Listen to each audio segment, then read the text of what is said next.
to the Core podcast, brought to you by Jasmine Lugo.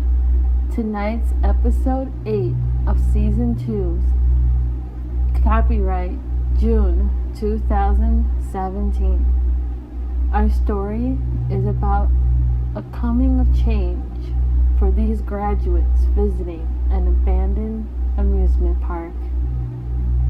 My friends and I wanted to try something brave before we graduated school and started our own separate lives.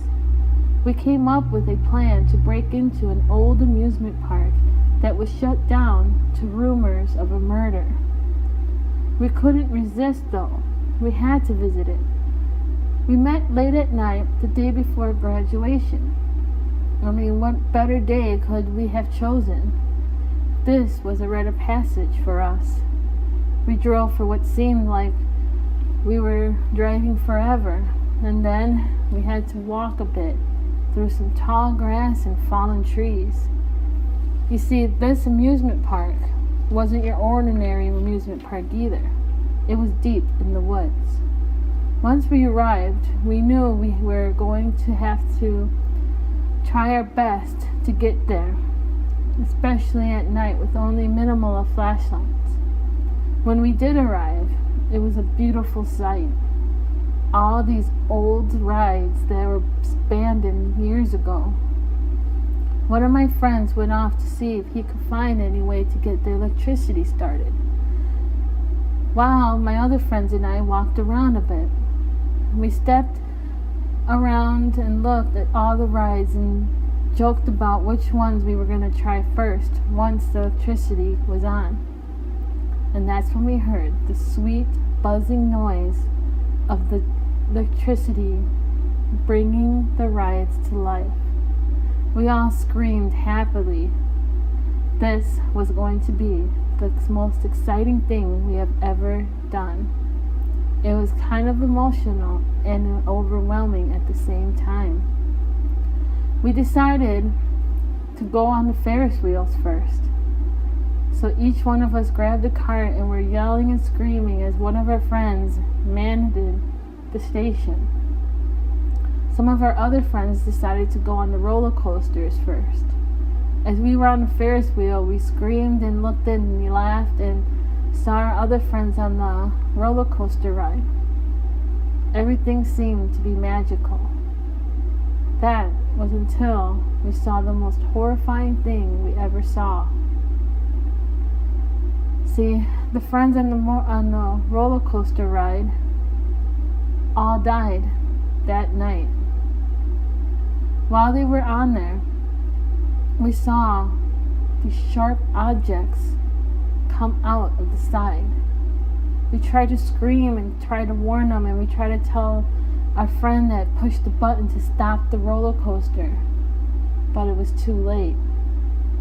Each one of them was decapitated as the ride came barreling through those blades.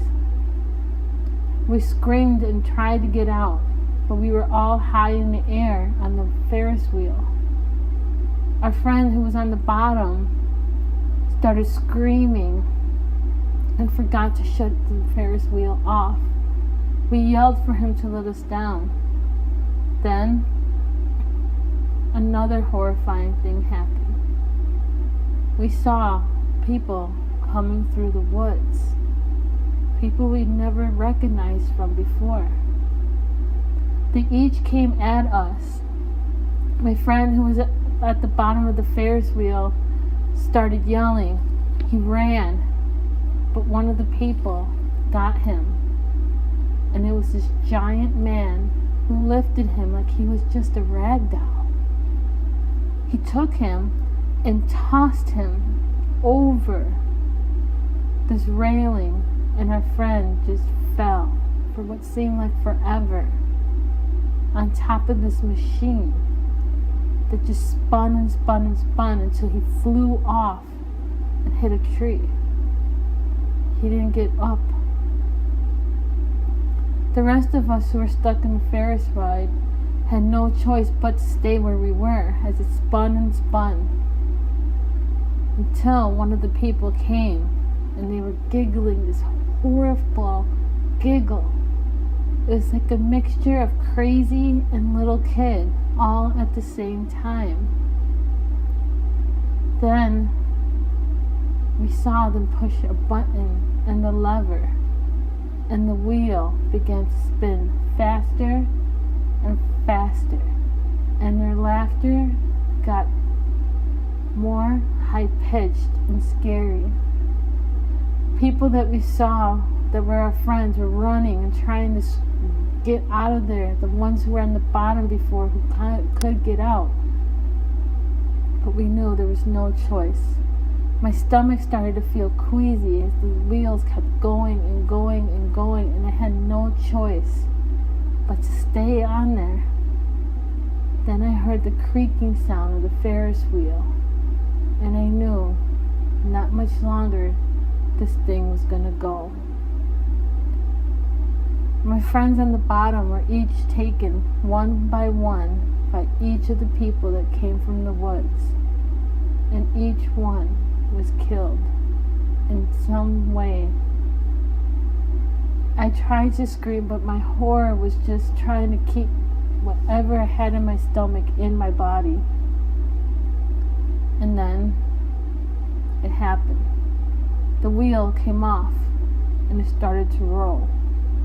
We each screamed and screamed with terror, but there was nothing that we could do.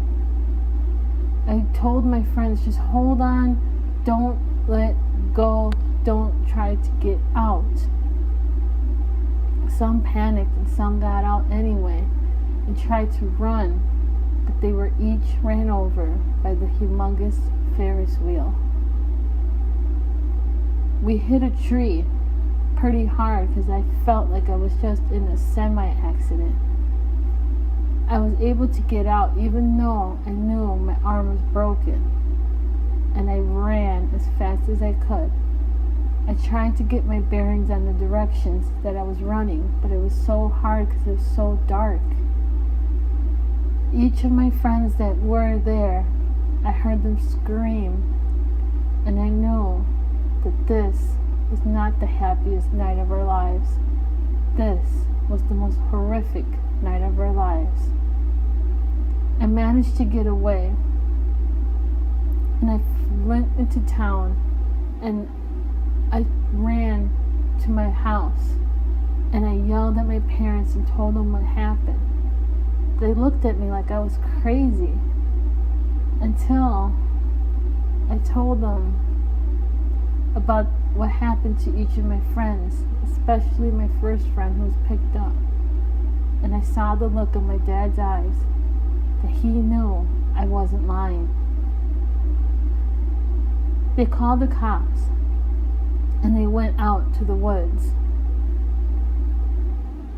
The strangest thing was, everything looked the same as when we got there. I told them that my friends were there. I told them that these people came from the woods. I told them everything. But nobody believed me except for my father. The police told my dad, look, take her home. It's just the day before graduation jitters. She just had a nightmare, scared to move on. But that wasn't it. So my dad took me home. We called my friends, and their parents checked the rooms, and none of them were there. My dad said maybe this was just some horrible prank. I said no, it wasn't a horrible prank. He told me to get some rest.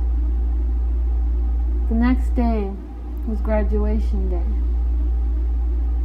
Only thing is, how are you supposed to graduate just one student? Still, none of my friends have ever been found. Nobody dares go into the woods at night to visit the abandoned amusement park ever again. This has been Terrorize You to the Core podcast. Brought to you by Jasmine Lugo. Hi Terrorizers, I have some news. We're going to be a monthly podcast now. Due to some of limitations on how many episodes I can upload a month, I am now going to only produce an episode once a month. I know, a bit disappointing, but trust me, the stories will be great. Don't forget, you can go onto Facebook and you can leave us comments on our iTunes or SoundCloud. Leave us your feedback and let us know what you think. Your thoughts are much appreciated. If you have a suggestion for a story that you would like to hear, just shoot us your idea and we will try to create a story with your challenge. Have a great night, Terrorizers.